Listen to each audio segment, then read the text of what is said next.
오늘 하나님 말씀은 신약 성경 누가복음 제13장입니다.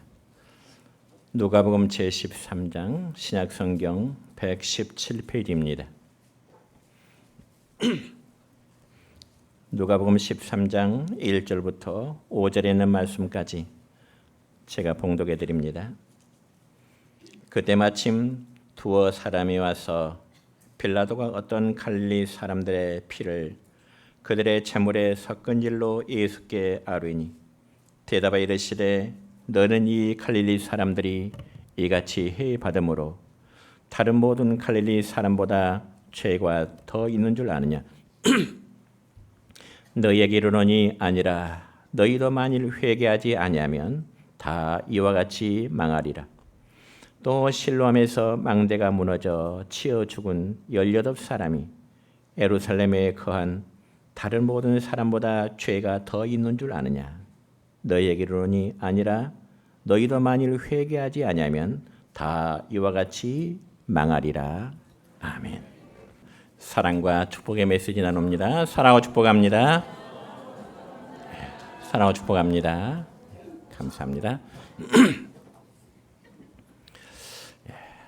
오늘은 누가복음 제13장 1절부터 5절 있는 말씀을 중심해서 회개하지 아니하면이라는 제목으로 오늘 말씀을 선포하고자 합니다.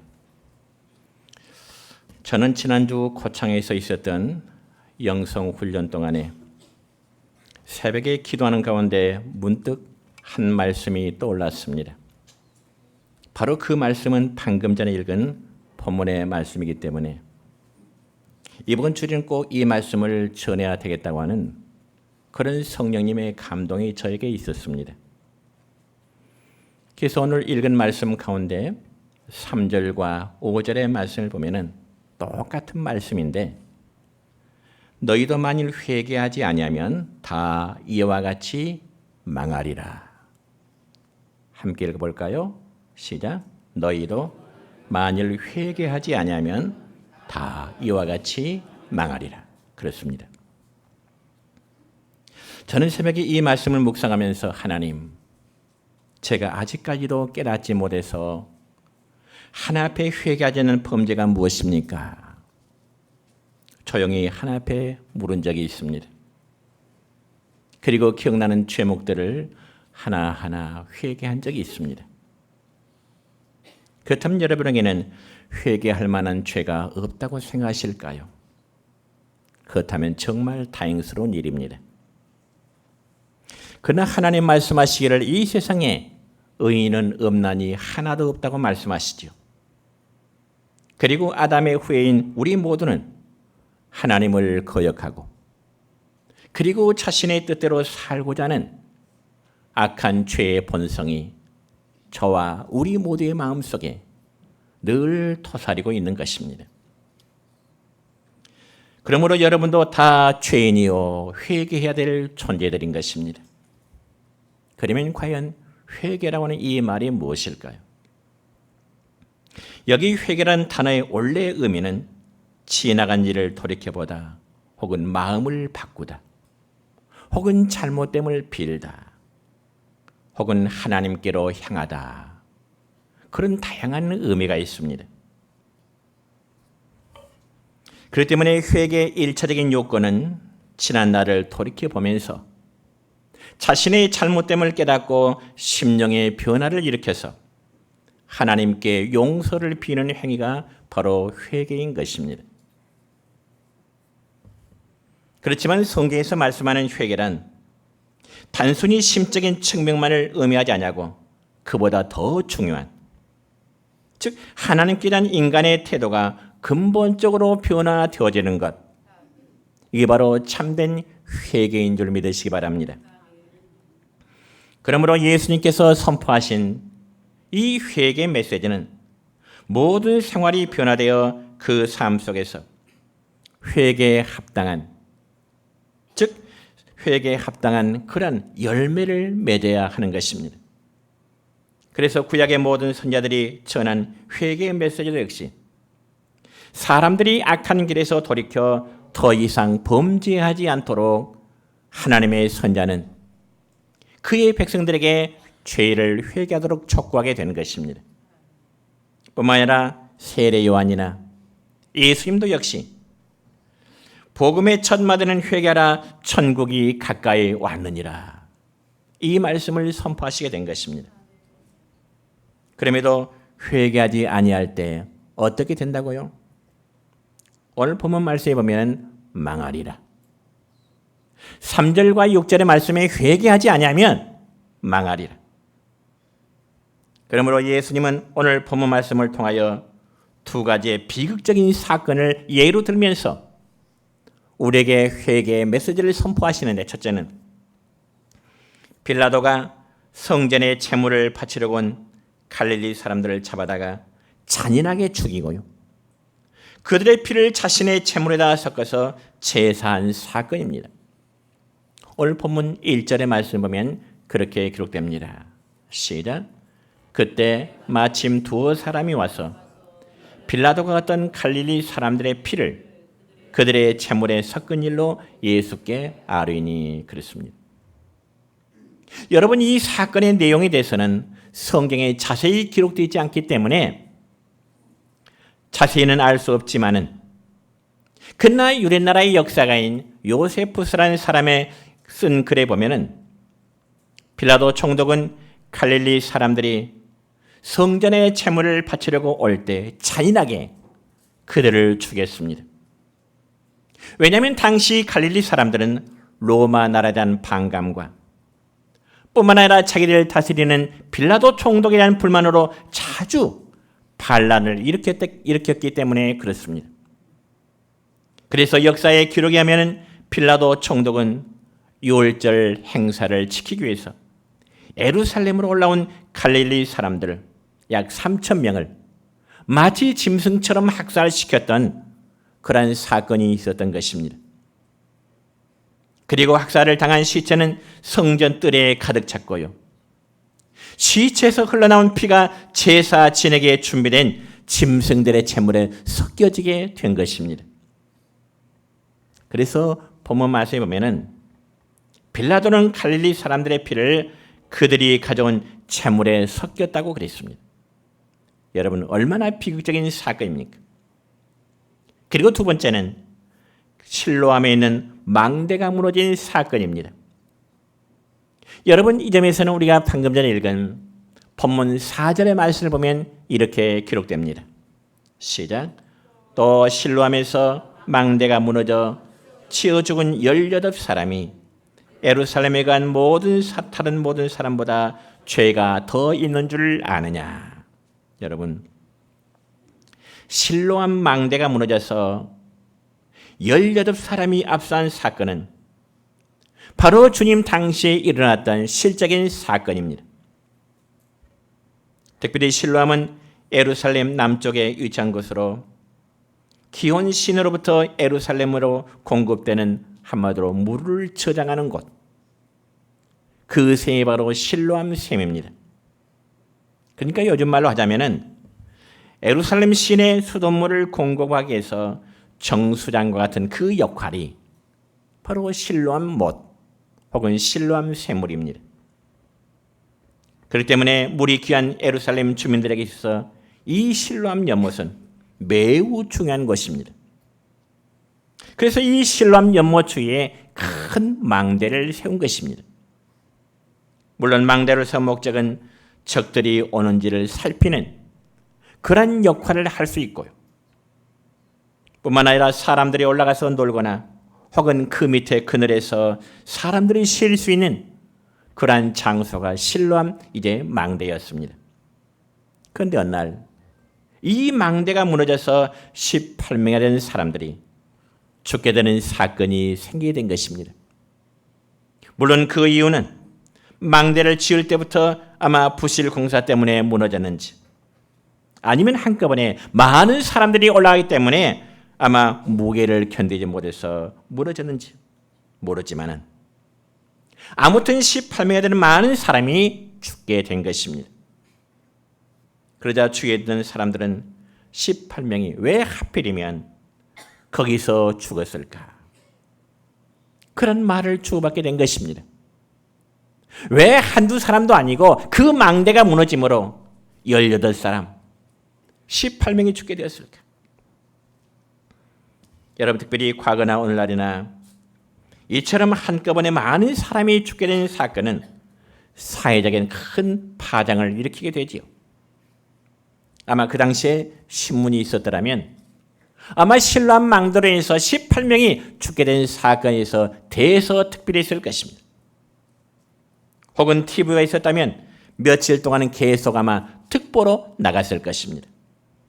그러면서 사건을 규명하라, 혹은 부실공사네, 혹은 누가 뇌물을 받고 봐줬네 등등, 혹은 인원이 초과해서 안전의식이 없었다는 등 다양한 이유를 제시하게 될 것입니다. 그렇다면 여러분, 이 두 가지의 사건에 대한 유대인들의 인식은 그러면 과연 어땠을까요? 먼저 빌라도에서 죽임을 당한 갈릴리 사람들이나 혹은 실로암에 있는 망대가 무너짐으로 18명이 죽은 사람들은 모두 다 그들 자신들의 죄 때문이라고 유대인들은 생각을 하게 된 것입니다. 특별히 오늘날 우리 신앙인들도 잘못 오해하기를, 근데 우리 주변에 어떤 믿음의 형제가 어려움을 당하면 그 사람 하나님 앞에 벌받아서 그래, 하나님 앞에 벌받아서 그래, 그렇게 단정을 짓는 경우들이 종종 있습니다. 그러나 반드시 그렇지만은 않습니다. 여러분, 하나님은 우리에게 어떤 일련의 사건들을 통해서 경고하시고자 하시는 그런 하나님의 뜻이 있음을 여러분 믿으시기를 바랍니다. 오늘 본문 2절과 3절의 말씀을 보면 주님은 이렇게 말씀하시네요. 시작. 너희는 이 갈릴리 사람들이 이같이 해받음으로 다른 모든 갈릴리 사람보다 죄가 더 있는 줄 아느냐? 너에게 이르노니 아니라 너희도 만일 회개하지 않으면 다 이와 같이 망하리라. 아멘. 그러니까 여러분, 실로암 망대가 무너져서 18명이 죽은 사건도 마치 그와 같은 마찬가지입니다. 그래서 이 두 가지 사건들은 죽은 사람들의 죄값이 아니라 바로 오늘 이 시대를 살아가는 우리에게 주시는 경고의 메시지로 들을 수 있기를 축원합니다. 즉 남의 문제가 아니라 나의 문제, 다른 사람의 문제가 아니라 여러분 가족의 문제라는 것입니다.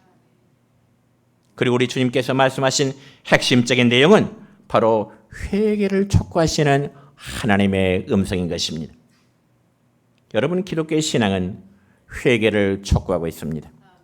다른 어떤 종교에서도 죄에 대해서 회개를 촉구하지 않습니다.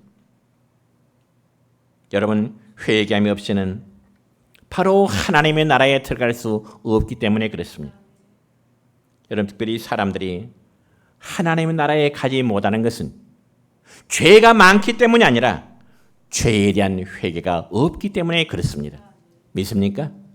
모든 사람들의 죄가 많은데 그 죄에 대한 회개가 없는 자에게는 결코 하나님 나라에 이를 수 없다는 것이 기독교 신앙의 핵심인 것입니다. 그리고 멸망을 당하는 것은 그 누구의 탓이 아니라 자신이 회개하지 않았기 때문에 그렇습니다. 그러면 과연 우리는 회개를 어떻게 할까요? 어떻게 회개할까요? 먼저는 죄에 대한 자배감이 있어야 됩니다. 그래서 신약성경 요한 1서 1장 9절의 말씀 보면 이런 말씀이 있습니다. 시작. 만일 우리가 우리 죄를 자백하면 그는 미쁘시고 의로우사 우리 죄를 사하시며 우리를 모든 불의에서 깨끗하게 하실 것이요. 아멘. 그러니까 우리가 죄에 대하여 자백하면 죄를 지었음에 대해서 우리는 가슴 아파하고 지은 죄에 대해서 슬퍼하는 마음, 애통하는 마음, 그런 마음이 있어야 되는 것입니다. 주님은 그런 자들에게 애통하는 자에게 복이 있다고 말씀하시네요. 여러분, 누가복음 18장의 말씀을 보면은 두 사람의 대표적인 기도의 사례를 우리에게 보여주는데, 첫 번째는 바리새인과 세리와의 기도입니다. 여러분, 누가복음 18장의 말씀을 보면은 이 바리새인의 기도는 어떤 기도였을까요? 자신의 의로움을 하나님 앞에 드러냈습니다. 하나님, 저는 이렇게 하고요, 이렇게 하고요. 굉장히 자신의 의로움을 하나님 앞에 기도로 내보였습니다. 그런 반면에 세리는 어땠나요? 누가복음 18장 13절의 말씀을 보면은 세리는 하나님 앞에 이렇게 기도하네요. 시작. 감히 눈을 들어 하늘을 쳐다보지도 못하고 다만 가슴을 치며 이르되 하나님이여 나를 불쌍히 여기소서 나는 죄인이로소이다. 그렇습니다. 죄에 대해서 가슴을 치며 마음 아파하는 것이 바로 죄에 대한 자복임을 믿으시기 바랍니다. 그러면 죄에 대한 진정한 눈물이 있음을 믿으시기를 바랍니다.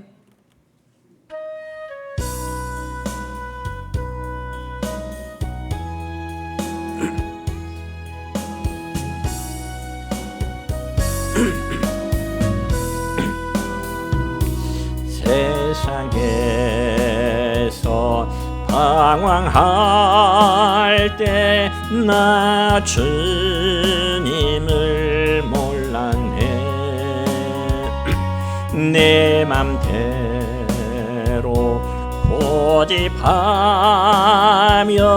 온갖 죄를 저질렀네. 예수여 예수여 이 죄인도 용서받을 수 있나요? 벌레만도 못한 내가 용서받을 수 있나요? 많은 사람 찾아와서 나의 친구가 되어도 병든 몸과 상한 마음 위로받지 못했다고. 예수여 이 죄인을 불쌍히 여겨주소서. 의지할 곳 없는 이 몸 위로받기 원합니다. 두 번째로 회개란 죄의 자리에서 돌아서는 것입니다. 여러분 구약성경 요엘서 2장 13절의 말씀 볼까요? 이런 말씀이 있습니다. 시작. 너희는 옷을 찢지 말고 마음을 찢고 너희 하나님 여호와께로 돌아오라. 그는 은혜로우시며 자비로우시며 노하기를 더디하시며 인애가 크시사 뜻을 돌이켜 창을 내리지 아니하시리라. 아멘. 너희 하나님 여호와께로 돌아오라. 여러분, 모든 사람이 구원받기를 원한다면 죄된 삶의 방향을 우리는 돌이켜야 되는 겁니다. 그래서 악을 행하는 사람은 돌이켜 선을 행해야 할 것이고, 도둑질하는 사람은 돌이켜 이제 구제하는 사람이 될 것입니다. 왜냐하면 그게 바로 진정한 회개의 삶이 되기 때문에 그렇습니다. 그러면 과연 하나님께서는 우리에게 어떤 과정을 통해서 회개할 수 있는 기회를 주실까요? 하나님은 죄로 하여금, 우리로 하여금 회개할 수 있는 기회를 주세요. 그래서 바로 하나님께서 기록된 말씀을 통해서 우리에게 말씀하시기도 하고요. 때로는 우리 생활 주변에 일어나는 여러 가지의 사건을 통해서도 말씀을 하고 계심을 믿으시기 바랍니다. 그래서 하나님께서는 모든 사람이 알아듣도록 목회자의 설교를 통하여 성도들의 귀에다 먼저 말씀을 하십니다. 그렇다면 성도들이 선포된 말씀에 귀를 기울이고 들어야 하고 깨달아야 하는 겁니다. 그런데 여러분, 듣지도 못하고 깨닫지 못하면 이제는 하나님께서는 눈에 보이도록 말씀하시는데 어떻게요? 물질적인 손해를 보게 하시고 때로는 삶의 어려움을 당하기도 하십니다. 그렇다면 그 정도 선에서라도 깨달으면 은혜요 회복이 되기 쉽습니다. 그럼에도 여러분 말씀을 깨닫지 못하고 회개하지 않으면 결국은 몸을 치시기까지 하나님은 하시는 겁니다. 그러므로 지혜로운 성도는 하나님께서 우리의 환경을 통하여 때로는 물질을 통하여 혹은 건강을 통해서 주신 음성에 귀를 기울여서 회개할 바를 회개해야 되는 겁니다. 여러분, 죄라고 하는 것은 크고 작음이 문제가 되지 않습니다. 그러므로 우리의 마음속에 지극히 작은 죄에 대한 양심의 가책이 생긴다면 하나님 앞에 우리의 마음의 무릎을 꿇을 줄 알아야 됩니다. 형제를 미워하는 마음, 비난하는 마음, 이런 것들까지도 하나님 앞에 철저히 회개해야 된다는 겁니다. 그렇지 않으면 오늘 본문의 말씀처럼 회개하지 않으면 어떻게 된다고요?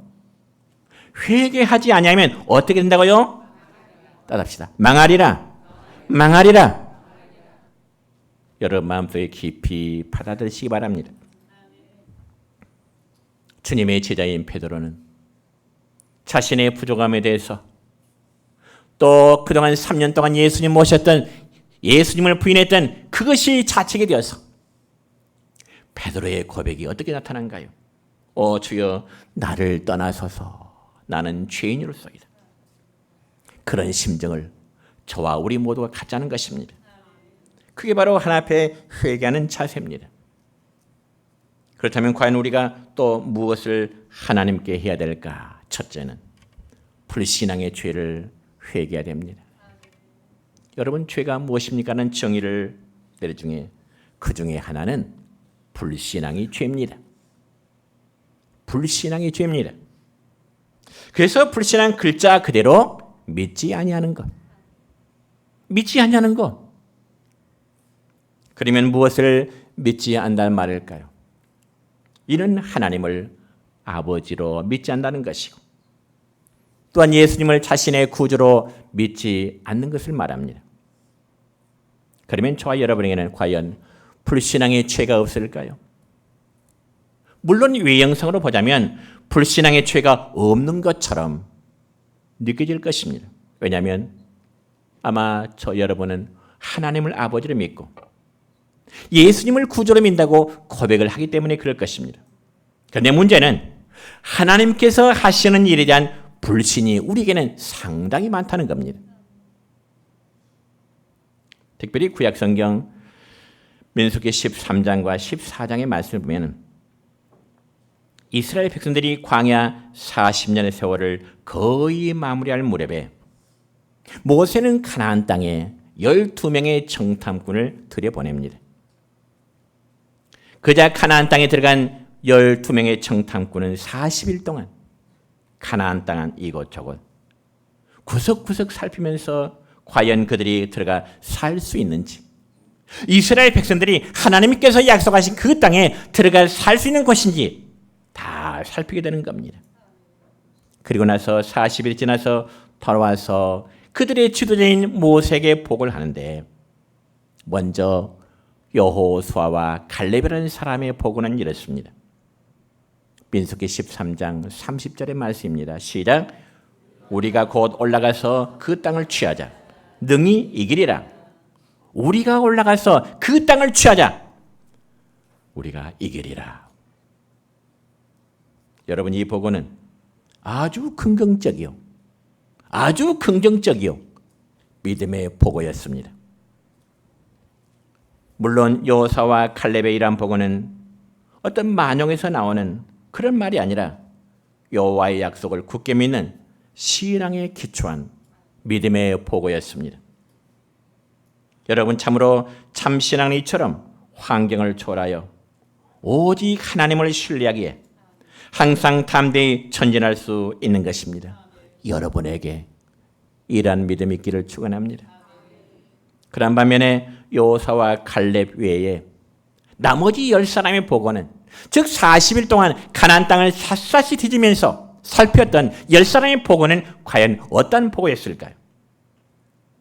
민수기 13장 31절의 말씀입니다. 시작. 우리는 능히 올라가서 그 백성을 치지 못하리라. 그들은 우리보다 강하니라. 그러면서 그들은 가나안 땅에 대해서 악평을 했더라. 그렇게 기록되어 있습니다. 물론 그들이 불가능에 보고를 한 10사람의 보고는 다 그들 나름대로의 이유가 있었을 것입니다. 왜냐하면 그들은 오랜 세월 동안 애굽 땅에서 종된 생활하다가 출애굽한 지 얼마 되지 않은 상태이기 때문에 이스라엘 백성들로서는 막강한 군사력과 그리고 방어벽을 구축하고 있던 가나안 원주민들을 상대한다는 것이 결코 쉬운 일이 아닐 것이라고 하는 그런 인간적인 생각, 그런 불신의 생각 때문이었습니다.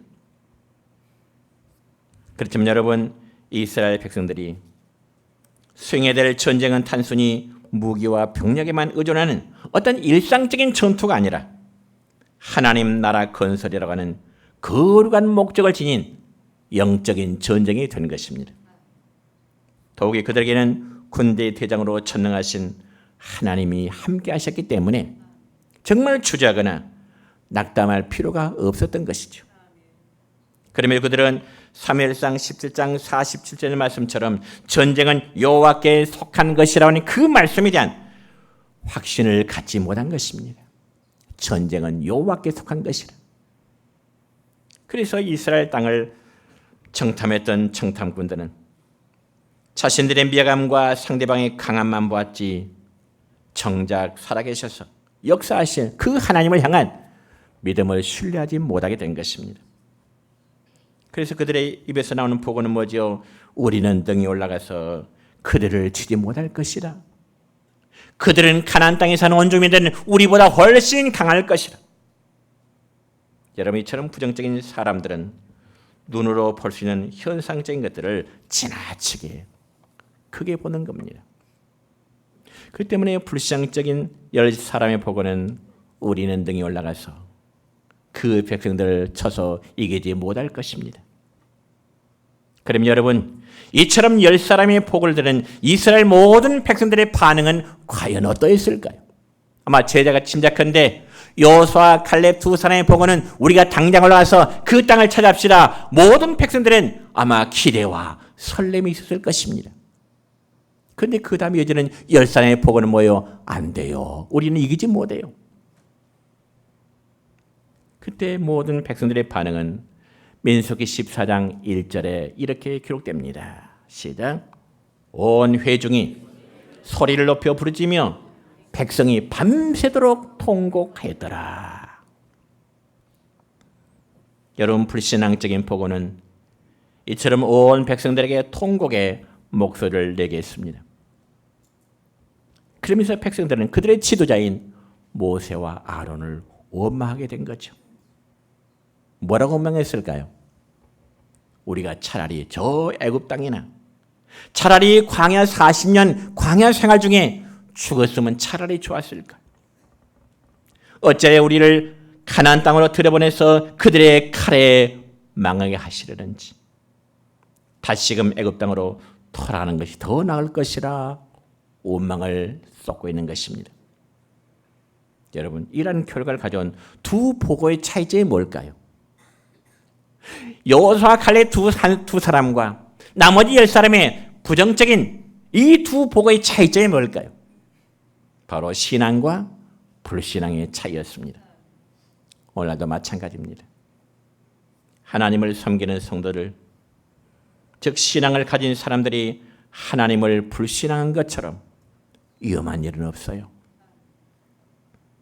실제로 어떤 성도는 입술로는 하나님을 섬긴다고 하면서도 하나님을 영화롭게도 아니하고 하나님께 감사하지도 아니하고 성경 보니까 그 생각이 허망해지며 미련한 마음으로 어두워진 상태. 그러니까 이 말씀은 불신앙이 가져오는 결과입니다. 여러분, 불신자는 하나님을 영화롭게도 하지 아니하고요, 하나님께 감사하지도 않고요, 그의 생각이 악해서 늘 허망할 뿐이라고 말씀합니다. 두 번째로 우리는 어떤 죄를 해야 될까요? 예배를 멸시하는 죄를 회개해야 됩니다.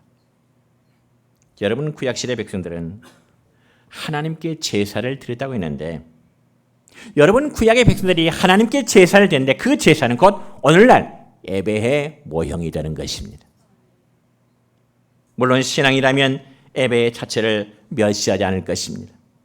그렇지만 제사 곧 오늘날의 예배를 멸시한다는 말은 예배에 대해서 무관심하고 예배를 소홀히 하는 것 다 포함하는 것입니다.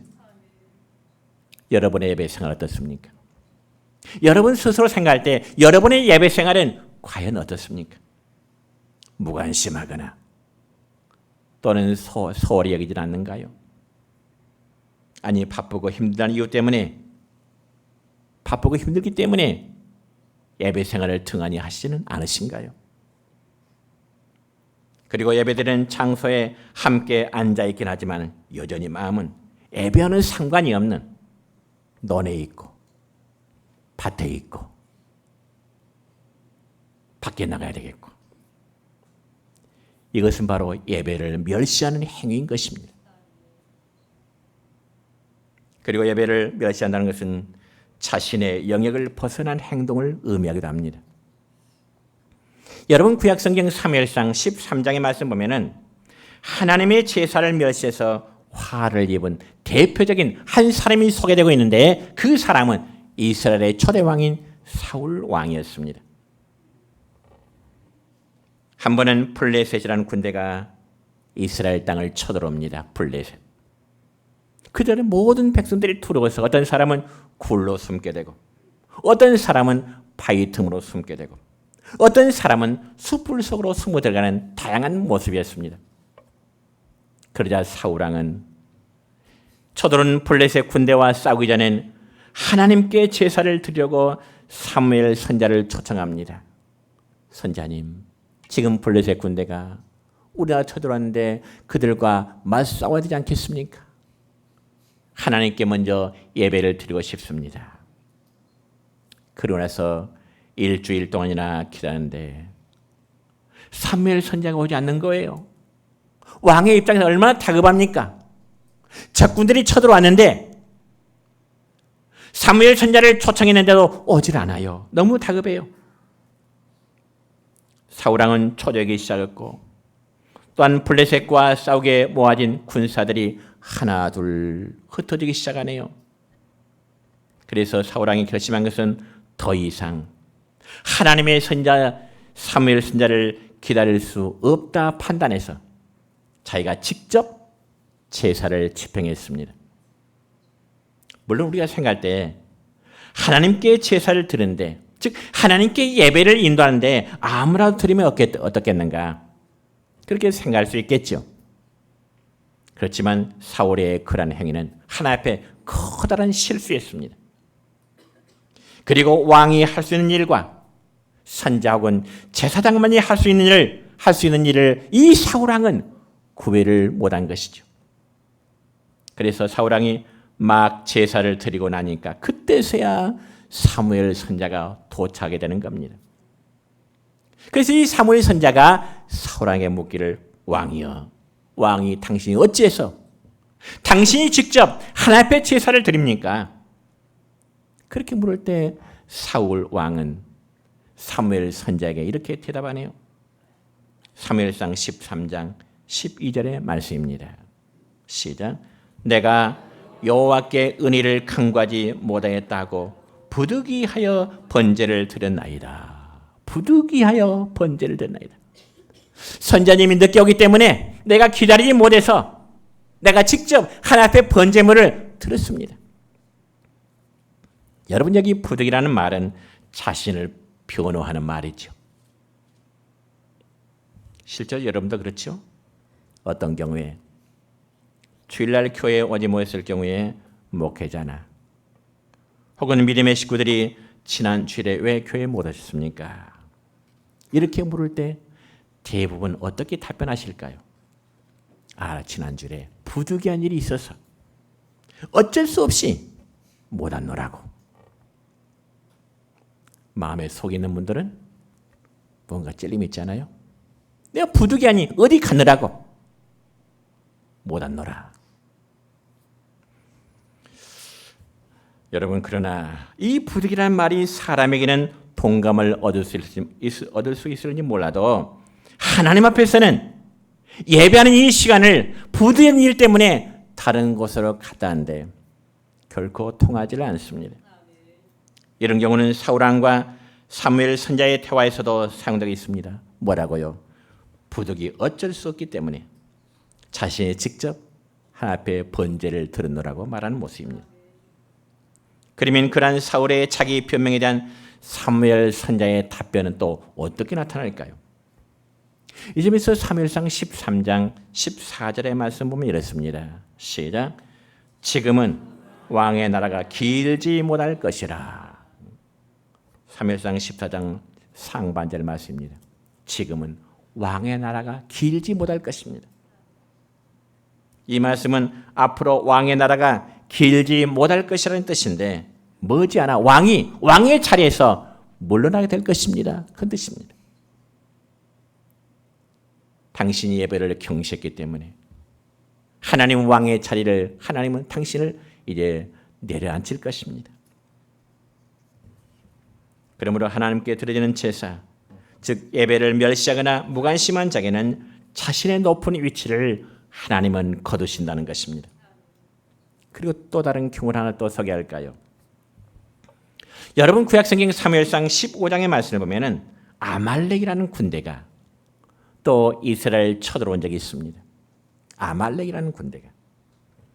그러자 사무엘 선지자는 하나님의 뜻을 사울 왕에게 전하기를 왕이 군대를 이끌고 전쟁터에 나가서 싸울 때 아말렉 군대를 치되 하나님께 그들을 이기게 해줄 테니까 그들의 모든 소유 아말렉의 남녀노소 할 것 없이 짐승까지 하나도 남김없이 다 진멸하라, 다 죽이라 이렇게 말씀하십니다. 그리고 나서 아말렉 군대와 전쟁한 결과 사울의 군대는 하나님의 약속대로 대승을 거두게 됐죠. 그렇다면 당연히 아말렉 군대의 모든 전리품은 다 죽여만 했습니다. 그럼에도 사울 왕은 전리품 가운데 좋은 것은 남겨두고요, 별 볼 일 없는 하찮은 것만을 진멸하고 불태웠습니다. 그러자 사무엘 선지자는 사울 왕에게 아주 강하게 충고합니다. 뭐라고 충고했을까요? 왕이시여, 왕은 어찌하여 여호와의 목소리를 듣지 아니하고 전리품을 탈취하기만 급급하여 여호와께서 악하게 여기시는 그 일을 행하십니까? 왜 왕은 여호와의 말씀을 듣지 않으십니까? 그러면서 사무엘 선지자는 아주 경고한 음성으로 왕에게 이렇게 말합니다. 뭐라고요? 사무엘상 15장 22절의 말씀입니다. 시작. 여호와께서 번제와 다른 제사를 그의 목소리를 청종하는 것을 좋아하심 같이 좋아하시나이까? 순종이 제사보다 낫고 듣는 것이 순양의 기름보다 나으니. 그렇습니다. 순종이 제사보다 낫다는 거죠. 수많은 제물 하나 앞에 드리기보다는 여호와의 말씀 앞에 순종하는 것이 번제물을 드리는 것보다 더 낫다는 것입니다. 그리고 나서 사무엘상 15장 23절의 말씀은 또 이랬습니다. 시작. 왕이 여호와의 말씀을 버렸으므로 여호와께서도 왕을 버려 왕이 되지 못하게 하셨나이다. 그렇습니다. 이처럼 하나님께 드릴 예배를 멸시하는 자들에게 하나님께서는 그들의 높은 위치를 낮추어 버리십니다. 얼마나 불행한 일입니까? 그러니까 사울 왕은 한마디로 예배에 실패하니까 그의 왕직을 하나님이 거두어 버리신 것입니다. 물론 이러한 성경의 사건은 오늘도 마찬가지입니다. 예배에 실패하는 자는 반드시 삶에도 실패할 수밖에 없습니다. 여호와께서 여러분에게 주시는 경고로 받으시기 바랍니다. 이것이 바로 성경의 진리고요. 자, 말씀했습니다. 옛날이나 지금이나 사람들은 죄라는 말 듣기를 매우 싫어합니다. 그리고 이왕이면 듣기 좋은 말만 하기를 바라고요. 죄나 회개라는 말 대신에 윤리적이고 마치 공자님 같은 그런 말만 해주기를 우리는 기대하지요. 권사님 회개하세요. 집사님 회개하세요. 성도님 회개하세요. 그렇게 제가 개인적으로 말씀드린다면 굉장히 서운할 것이고 어쩌면 불쾌하게 들을 수 있을 것입니다. 그러나 하나님은 저를 통해서 GOG 영성훈련통 새벽에 저는 주시는 그 말씀 가지고 하나님이 성령의 감동을 주신 말씀입니다. 사실 저는 지난 월요일 날 오늘 말씀을 전하기 위해서 설교를 준비하고 있는 중이었습니다. 그런데 수요일 날 아침에 이 회개하지 않으면 망하리라 그 말씀이 새벽님의 기도 안에 제 마음속에 너무 뜨겁게 임했습니다. 제가 그 말씀을 듣고 회개하고 이 말씀도 돌아가서 성도에게 전해야지. 그런 마음으로 오늘 말씀을 전했습니다. 사랑하는 성도 여러분요. 크고 작은 죄는 큰 죄가 따로 있고 작은 죄가 따로 있는 게 아닙니다. 우리의 마음속에 신의 양심의 거리낌과 죄된 것 있다면 철저히 회개해서 여러분의 영이 더욱 성결한 그런 사람이 될 수 있기를 축원합니다. 하나님 감사합니다. 우리가 범죄하고도